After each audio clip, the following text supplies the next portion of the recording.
Социјалдемократите реагираат дека државата е пасивна во справувањето со болеста јазлеста кожа.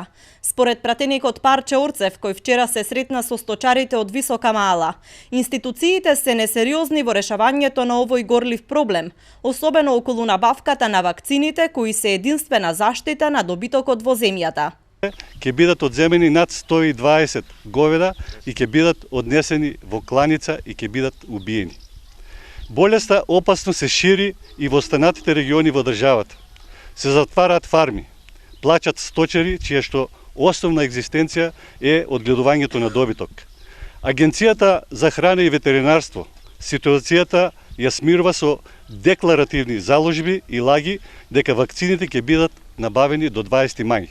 Лажат, бидејќи 20 мај помина, а вакцините се уште ги нема.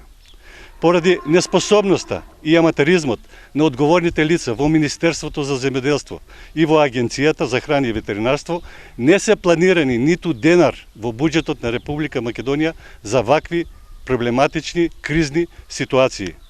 Според последните изјави на директорот на Агенцијата, најоптимистички најави се дека вакцините ќе пристигнат во почетокот на јуни. Јазлеста кожа го коси добитокот во државата. Болеста која до неодамна беше непозната на овие простори, станува ноќна мораза.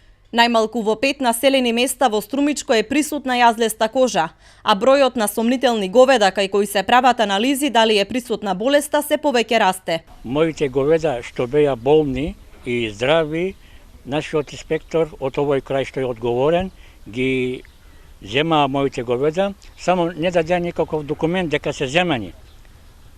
Затоа јас сакам од инспекторот најскоро време да даде некој документ дека се земани. Имах едно 4 болни и скоро 5-16 здрави земаа.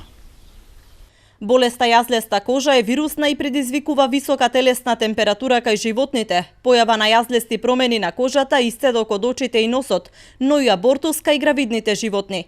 Јазлеста кожа се пренесува преку инсекти, најчесто комарци или шталски муви, па затоа од Агенцијата за храна и ветеринарство препорачуваат редовно дезинфецирање на просторот околу шталата каде се чуваат говедата, како и заштита на животните од убоди на инсекти.